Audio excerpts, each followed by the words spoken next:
World fitness federation of yoga 2025 প্রতিযোগিতা পরিচালিত traditional ক বিভাগে প্রথম স্থান অধিকার করে পূর্ব মেদিনীপুর জেলার ভোগী ব্রহ্মপুর গ্রামের বাসিন্দা সমাপ্তি জানা, যেটি অনুষ্ঠিত হয় 13ই অক্টোবর মালয়েশিয়ার কুয়ালালামপুরে, যেখানে 18টি দেশের 40 জন প্রতিনিধি অংশগ্রহণ করেছিল।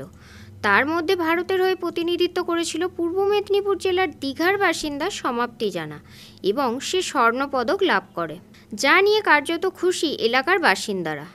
এদিন দীঘায় নামতে তাকে সংবর্ধিত করা হয়। তার হাতে ফুলের স্তবক, মিষ্টি এবং আর্থিক সাহায্য তুলে দেন প্রতিমা 1 নম্বর গ্রাম পঞ্চায়েতের প্রধান অশোক চন্দ। তিনি আরও বলেন, এই মেয়ে আমাদের শুধু দীঘার নয়, রাজ্যের গর্ব।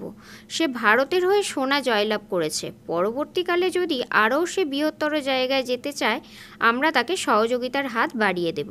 সমাপ্তি দীঘা আসার সাথে সাথেই তাকে ট্যাবলো করে গোটা দীঘা শহরে পরিক্রমা করানো হয়। এদিন দীঘা বেড়াতে আসা পর্যটকরাও তাকে অভিনন্দন জানান। সমাপ্তির বাবা রোহিণী জানা সামান্য একজন হোটেল কর্মী, আর মা রীনা জানা গৃহকর্মী। মেয়ের এই সাফল্যে কার্যত খুশি হয়েছেন তারা। রোহিণীবাবু বলেন, এ আমার কাছে সোনার মেয়ে, কারণ সে ভারতের একটি গর্ব, সেই সঙ্গে দীঘার গর্ব, যে মালয়েশিয়ায় গিয়ে যোগাসন প্রতিযোগিতায় প্রথম স্থান অধিকার করে ভারতের মুখ উজ্জ্বল করেছে। সেই সঙ্গে সমাপ্তির যোগাসন প্রশিক্ষক বিজয় পাল বলেন, আমি এতদিন পর্যন্ত যোগাসনের ন্যাশনাল পর্যায়ে খেলাধুলা করেছি, কিন্তু আমার ছাত্রী আজকে ইন্টারন্যাশনাল পর্যায়ে খেলাধুলা করে সোনা জয়লাভ করেছে। এটা আমার কাছে গর্বের ব্যাপার।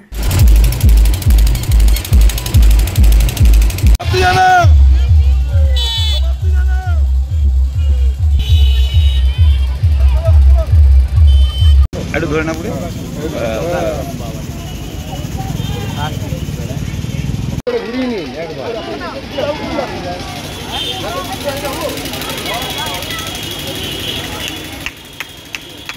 আমরা গর্ব, আমরা আনন্দে আত্মহারা। একটা সরকারি প্রাথমিক বিদ্যালয়ের ছাত্রী যেভাবে রাজ্য থেকে দেশ থেকে ইন্টারন্যাশনাল এশিয়াতে গিয়ে প্রথম স্থান অধিকার করে এসছে, সত্যি আমরা খুব আনন্দিত, গর্বিত। আমরা তার পরিবারকে, যে পরিবার স্ট্রাগল করে এতদূর পর্যন্ত নিয়ে গেছে, তার বাবা মাকে অশেষ কৃতজ্ঞতা, ধন্যবাদ জানাই। প্রথম থেকে পড়াশোনায় কেমন ছিল মেয়ে? না, সে শিশু শ্রেণী থেকে তৃতীয় শ্রেণী পর্যন্ত প্রত্যেক পরীক্ষা সে প্রথম স্থান অধিকার করে। সে আমাদের বিদ্যালয়ে তৃতীয় শ্রেণী ফার্স্ট গার্ল। খুব আমি ভাষায় প্রকাশ করতে পারছি না। আমার বিদ্যালয় আজকে একটা সেই দুই সেরা ছাত্রী এই সাফল্যে আমার বিদ্যালয় আছে গর্বিত, এবং বিদ্যালয় আজকে একটা আমাদের বিশেষ জায়গা দখল করল। আপনারা জানেন, আমাদের সপ্তাহে একদিন যোগা প্রশিক্ষণ হয়। সেখানে আমাদের প্রায় 100 জন বাচ্চা প্রশিক্ষিত হয়। তাদের মধ্যে যারা 2 জন আজকে সুযোগ পেয়েছে এবং এই সুযোগকে কাজে লাগিয়েছে। আগামী দিনে যারা শিক্ষা নিচ্ছে, তারাও আমি চাই আমাদের স্কুলের ছাত্রছাত্রীরা এগিয়ে যাক এবং যোগাতে তারা একটা বিশেষ জায়গা দখল করুক।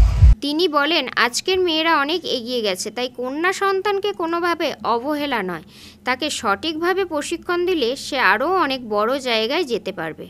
পরবর্তীকালে ভিয়েতনাম যাবার পরিকল্পনা রয়েছে বলে তিনি জানিয়েছেন। সমাপ্তি স্থানীয় ভোগী ব্রহ্মপুর প্রাথমিক বিদ্যালয়ের 4র্থ শ্রেণীর ছাত্রী। তার স্কুলের প্রধান শিক্ষক দিলীপ দলাই বলেন, মেয়েটি পড়াশোনার বিষয়ে প্রথম থেকেই প্রথম স্থান অধিকার করে, তাই পড়াশোনায়ও যেরকম তেমনিভাবে যোগাসন প্রতিযোগিতায়ও প্রথম হওয়ায় কার্যত আমরা গর্বিত। দেখুন, ও যেদিন আমাদের দেশের চ্যাম্পিয়ন হয়েছিল, সেদিন আমার এত আমরা আনন্দ উপলব্ধি করেছি। আমাদের বিধায়ক থেকে এলাকাবাসী তার পক্ষে অনেক শুভকামনা করেছিল। যাই হোক, সে মালয়েশিয়া গিয়ে সেখানেও চ্যাম্পিয়ন হয়েছে। আমাদের ভারতবর্ষের মান সম্মানে একটা জড়িত ছিল, সেখানে চ্যাম্পিয়ন হয়েছে। আগামী ভবিষ্যতে যে আরও বড় জায়গা যেতে পারে, যার জন্য আমরা তার পাশে আছি। যতটুকু পারছি আমরা করবো, সহযোগিতা করবো। এত আনন্দ, কান্নাও পাচ্ছে, আনন্দের সঙ্গে কান্নাও পেয়ে যাচ্ছে। আমরা আমাদের দীঘা হোটেল অনার্স অ্যাসোসিয়েশন এবং নিউ দীঘা সার্বজনীন দুর্গোৎসব কমিটি, আমি বলেছিলাম সেখানে রামনগরে কিছু সাহায্য করব তাকে। আমরা তাকে 50,000 টাকা দিয়ে পুরস্কৃত করলাম, এবং আগামী দিনে সে যে বিভিন্ন জায়গা যাবে, আমাদের অ্যাসোসিয়েশন নিশ্চিত তার সহযোগিতার জন্য হাত বাড়িয়ে দেবে। আপনি একজন প্রধান হিসেবে তার পাশে সবসময় থাকছেন? আমি সবসময় থাকবো। আমার ব্যক্তিগত আমাদের দীঘার গর্ব। রঞ্জন মাইতির রিপোর্ট, খবর BCBS।